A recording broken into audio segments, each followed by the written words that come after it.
ಚಿನ್ನಯ್ಯ ಕುಟುಂಬಸ್ಥರು ಹೇಳೋದು ನೀವೆಲ್ಲ ಅವನಿಗೆ ಹಣ ಕೊಟ್ಟು ಆ ತರ ಹೇಳಿಕೆಯನ್ನು ಕೊಡಿಸಿದ್ದೀರಿ ಅಂತ ಹೇಳಿ, ಇದಕ್ಕೆ ಸರ್ ಹಣ ಕೊಟ್ಟು ಮಾಡಿದ್ದಂತ ಹೇಳಿದ್ರೆ ನೋಡಿ, ಅದು ಎಲ್ಲಾದರೂ ಒಂದು ಕಡೆ ರಿಫ್ಲೆಕ್ಟ್ ಆಗಬೇಕಲ್ಲ, ಅದು ರಿಫ್ಲೆಕ್ಟ್ ಆಗಬೇಕಲ್ಲ. ನಾನು ಕೂಡ ಪೂರ್ತಿಯಾಗಿ ನಂದು ಅಕೌಂಟ್ ಓಪನ್ ಎಲ್ಲನೂ ಕೂಡ ನಂದು ಓಪನ್ ಆಗಿನೇ ಇದೆ. ನಂದಾಗಲಿ ಇತ್ತು ಇನ್ಯಾರ್ದೋ ಆಗಲಿ, ಟಿ ವಿಯಲ್ಲಿ ಬರ್ತಾ ಇದೆ 2 ಲಕ್ಷ ಅಂತ. ಸರ್ 2 ಲಕ್ಷ ಏನು 2 ಕೋಟಿ? ಮುಂಚೆ ನಮ್ಮ ಮೇಲೆ ಮಾಡಿದ ಆರೋಪ ಏನು? ಕೋಟ್ಯಾಂತರ ರೂಪಾಯಿ ಬಂತು ದುಬೈಯಿಂದ, ಕ್ರಿಶ್ಚಿಯನ್ ದೇಶದಿಂದ ಬಂತು, ಕೋಟ್ಯಾಂತರ ರೂಪಾಯಿ ಬಂತು ಹೇಳಿದರೆ 2 ಲಕ್ಷ ರೂಪಾಯಿ ಏನು ಸರ್ ಅದ್ರ ಮುಂದೆ? ಸೊ ದಯವಿಟ್ಟು ಅದನ್ನು ಇದು ಮಾಡೋಕ್ಕೆ ಹೋಗಬೇಡಿ. ಇಂಥಲ್ಲಿ ಸಾಕಷ್ಟು ಜನ ಸತ್ತು ಹೋಗಿದ್ದಾರೆ, ಅದರ ದಾಖಲೆಗಳು ಇದೆ.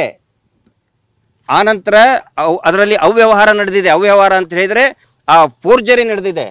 ಆಗಲೇ ತಾವು ಕೇಳಿದ್ರಲ್ಲ, ಫೋರ್ಜರಿ ನಡೆದಿದೆ. ಯಾರ್ದೋ ಯಾರ್ದೋ ಮಾಡಿ ಹಣವನ್ನು ಹೂತು ಹಾಕಿದ್ದಾರೆ. ಅದರ ದಾಖಲೆಗಳನ್ನು ಕೂಡ ನಾನು ಇವತ್ತು ಒಂದಿಷ್ಟು ಹಂತದಲ್ಲಿ ಗಮನಕ್ಕೆ ತಗೊಂಡು ಬಂದಿದ್ದೇನೆ. ಬಿಜೆಪಿ ಆರೋಪ ಮಾಡ್ತಿರೋದು ನೀವೆಲ್ಲ ಸೇರಿ ಧರ್ಮಸ್ಥಳವನ್ನ ಹಾಳು ಮಾಡೋಕೆ ಹೊರಟಿದ್ದೀರಿ ಅಂತ ಹೇಳಿ, ಏನು ಉತ್ತರ ಕೊಡ್ತೀರಿ? ಈ ಸತ್ತಂತಹ ಆ ಹೆಣ್ಮಕ್ಳಿದಾರಲ್ಲ, ಮೋಸ್ಟ್ಲಿ ಆ ಬಿಜೆಪಿ ಅಂದರೆ ಆ ಬಿಜೆಪಿ ನಾಯಕರ ಕ್ಷೇತ್ರದವರೇ ಒಂದು ವೋಟರ್ಸ್ ಇರ್ತಾರೆ. ಅದಕ್ಕೆ ಅವ್ರು ಉತ್ತರ ಕೊಡಬೇಕು. ಅವ್ರು ಮಾಡೋ ಕೆಲಸ ನಾವು ಮಾಡ್ತಾ ಇದ್ದೀವಿ.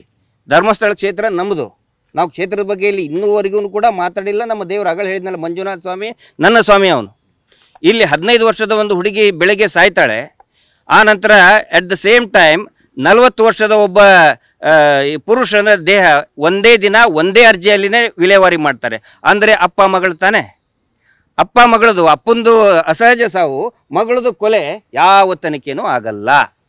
ಇದು ದೇವಸ್ಥಾನಕ್ಕೆ ಅಪಚಾರನ? ದೇವಸ್ಥಾನದ ಆಡಳಿತ ಮಂಡಳಿಯಿಂದ ಏನಾಗ್ತಾ ಇದೆ ಅದನ್ನು ಪ್ರಶ್ನೆ ಮಾಡ್ತಾ ಇದ್ದೀವಿ.